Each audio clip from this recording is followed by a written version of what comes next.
Al Capone is remembered as a gangster, a killer, a symbol of crime, but that image misses the real story.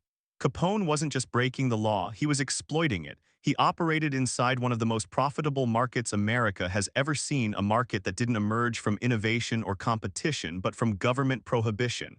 When alcohol was banned, demand didn't disappear. It went underground. And that single decision turned liquor into liquid gold. Prohibition didn't eliminate drinking, it eliminated legal suppliers. And that gap between what people wanted and what the law allowed is where fortunes were made.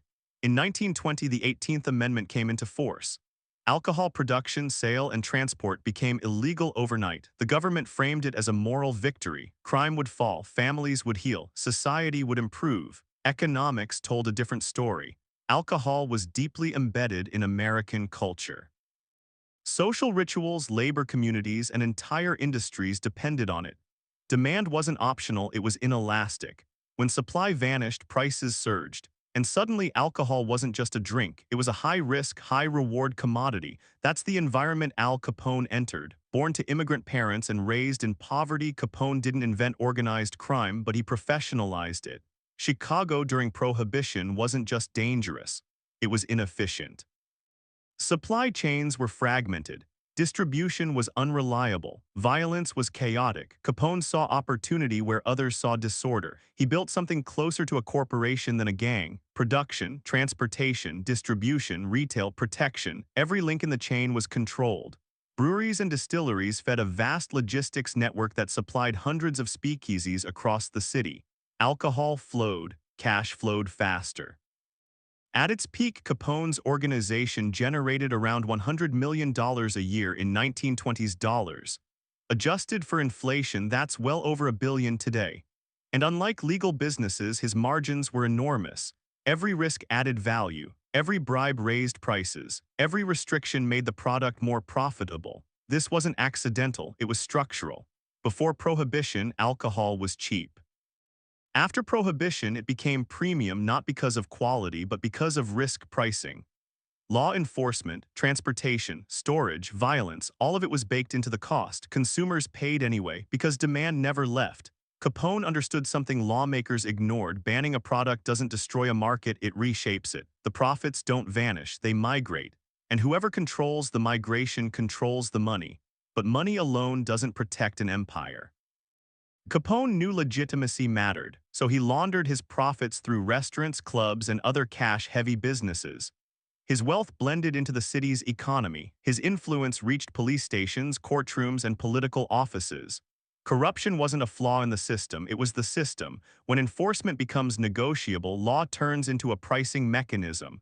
Those who can afford protection operate freely. Those who can't are eliminated. Over time, power concentrates.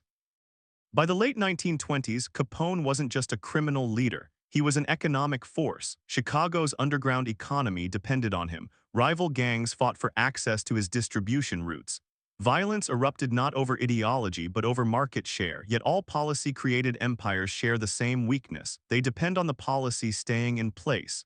As the Great Depression hit, the political mood shifted. Moral arguments lost weight. Tax revenue mattered more. Legal alcohol promised jobs, stability, and income for a collapsing government. Prohibition was no longer useful. The government couldn't dismantle Capone's empire directly, it was too insulated. But they didn't need to, they only needed paperwork. In 1931, Capone was convicted not for violence or bootlegging, but for tax evasion. His empire didn't fall in a gunfight, it collapsed under accounting. 2 years later, Prohibition was repealed. Artificial scarcity disappeared.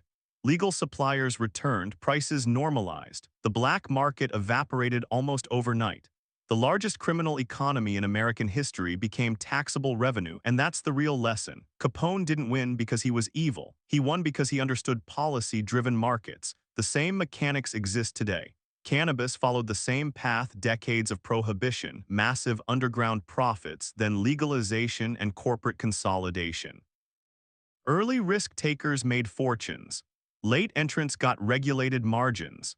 Cryptocurrency followed a similar arc: regulatory ambiguity, explosive profits, then institutional takeover as rules closed in. Sanctions, energy controls, licensing regimes, carbon markets all create artificial scarcity. And scarcity creates opportunity, but it also creates volatility. When your wealth depends on a legal gap, that gap can close. Prohibition ended. Capone fell. The cycle moved on. History doesn't repeat exactly, but the incentives never change. If you understand where law collides with demand, you understand where money moves next. That's not criminal thinking, that's economic literacy. And those who ignore it are always the ones left behind.